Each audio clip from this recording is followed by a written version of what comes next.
Congresswoman from Georgia, Marjorie Taylor Green. She's endorsed former President Trump's bid for 2024 re-election. Congresswoman, thank you so much for joining us.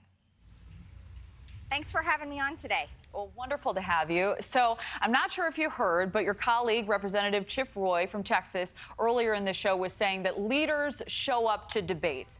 What's your response to that?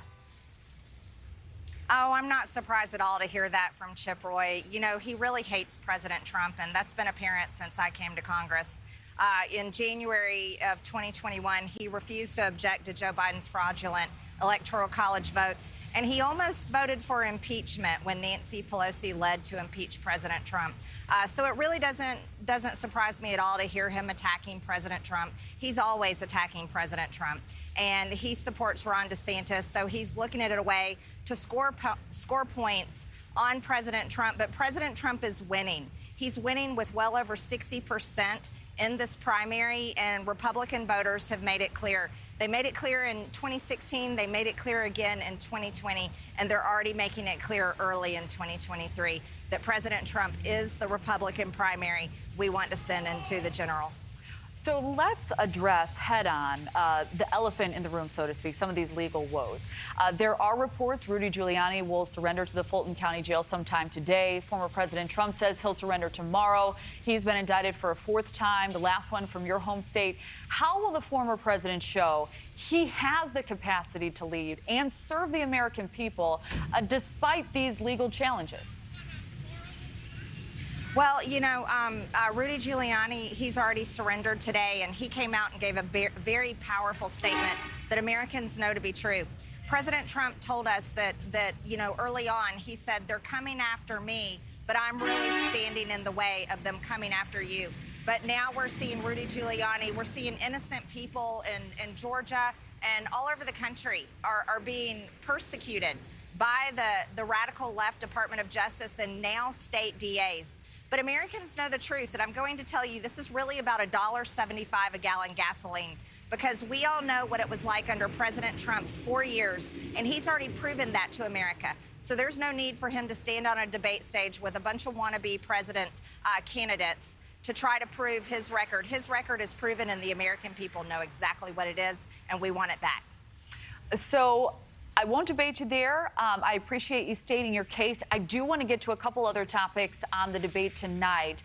If the former president skips out on multiple debates, Congresswoman, does that give President Biden cover to also skip debates? Biden has been skipping debates since before he ever became president. He campaigned from the basement. He skips out on everything. He won't talk to the press at the White House. It took him a long time to go to Hawaii, even though people lost everything they have. I don't think he's ever been to East Palestine, Ohio, and he hasn't been to the border, so he doesn't even know what Americans are going through with the daily invasion at the border.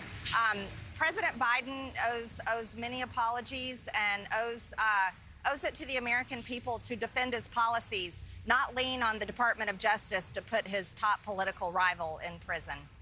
So let's talk about electability if we can. The Associated Press NORC poll showed while 74% of Republicans would support Trump, 53% of Americans said they would definitely not support him in November. Another 11% said they probably would not support him. So what is his response to some rivals who say he may be able to make away with a nomination, but he can't win in the general?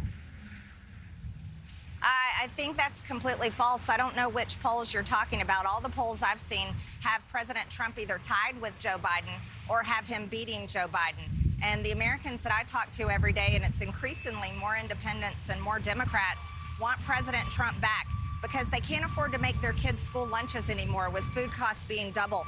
Senior citizens on a fixed income are having to choose between buying their medications and paying their rent. And people who used to were able to survive on one job are now working 2 or 3. This is what this election is boiling down to. It doesn't matter how many times they indict President Trump, how many times they arrest him or put him in jail. America is going to turn out for President Trump because we don't want to be a communist country. We really want to be free citizens in the United States of America, and we want President Trump back in the White House. Thank you for watching. Go to newsnationnow.com to find News Nation on your television provider. And don't forget to click the red subscribe button below to get more of News Nation's fact-driven, unbiased coverage.